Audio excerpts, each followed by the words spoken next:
সারিঘাট, তাই আমি মেয়র হানি ফ্লাইওভার থেকে চিটাগাং রোডের দিকে না গিয়ে আমি মাওয়ার রোডে মানে ধুলাইপাড় দিয়ে নামবো। এই আমার পিছে ধুলাইপাড় টোল প্লাজা আর আমার সামনে ধুলাইপাড় গোল চত্বর। আমি ধুলাইপাড় গোল চত্বর থেকে ঠিক দক্ষিণ দিকে মাওয়া যাবার পথটি ধরে সারিঘাট যাচ্ছি। সামনেই পোস্তগোলা ব্রিজ। এই ব্রিজে পূর্বে বাইকের জন্য কোনো টোল নেওয়া হতো না, বাট ঢাকার থেকে মাওয়ার যে হাইওয়ে এক্সপ্রেসটি এটি হওয়ার পর থেকে এখানে বাইকের জন্য টোল নেওয়া হয়। এটা পোস্তগোলা ব্রিজ। এর ঠিক পশ্চিম দিকে সদরঘাট আর পূর্ব দিকে বসুন্ধরা রিভার ভিউ, আর নদীর এই পথ ধরেই বরিশাল চাঁদপুর যাওয়া যায়। পোস্তগোলা ব্রিজ থেকে ঠিক 150 গজ দূরে হাতের বাম পাশের পথটি ধরেই আমরা সারিঘাট যাব।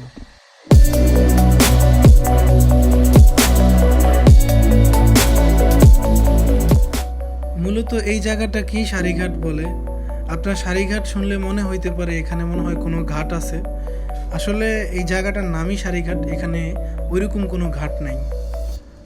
আগে এখানে 2-4টা চায়ের দোকান ছিল আর 2-একটা ফুচকা চটপটির দোকান ছিল, বাট প্রচুর পর্যটক আসার কারণেই রাস্তার দুপাশে এখন প্রচুর দোকানপাট গড়ে উঠেছে।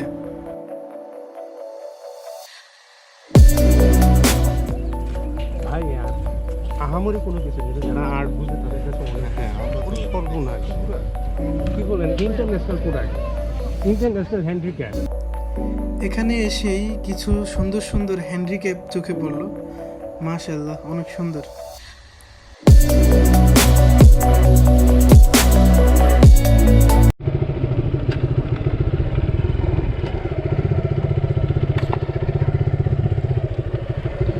আর কিছুটা পথ ধরেই আমরা সারিঘাটের মূল অংশে প্রবেশ করব।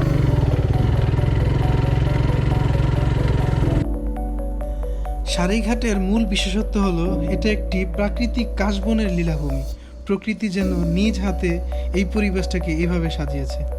যতদূর চোখ যায় শুধু কাশফুল আর কাশফুল। প্রকৃতির কি এক অপরূপ সৌন্দর্য।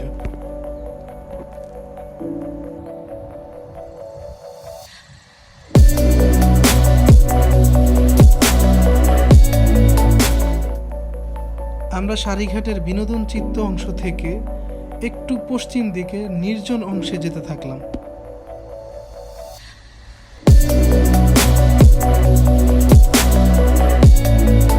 চারদিকে শুধু সবুজ আর সবুজ।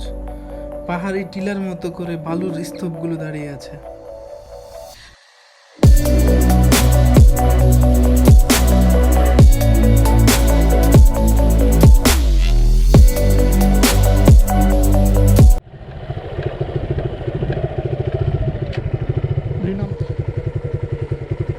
এটা ভিতরে ঢুকে যাই। হ্যাঁ, যাবো।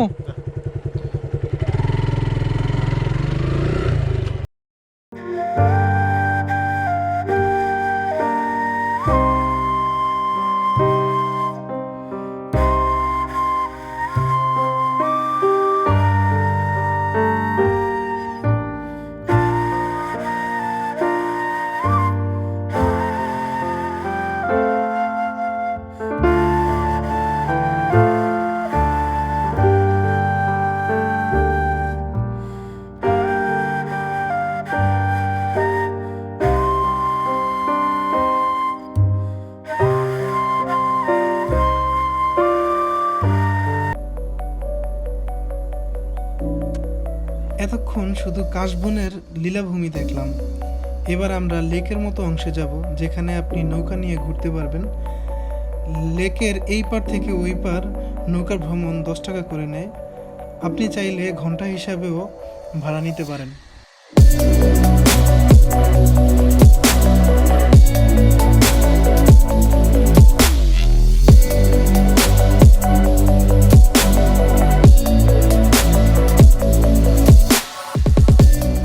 নৌকা থেকে নামতে নামতেই সন্ধ্যার অন্ধকার চারপাশে ঘনিয়ে আসতেছে।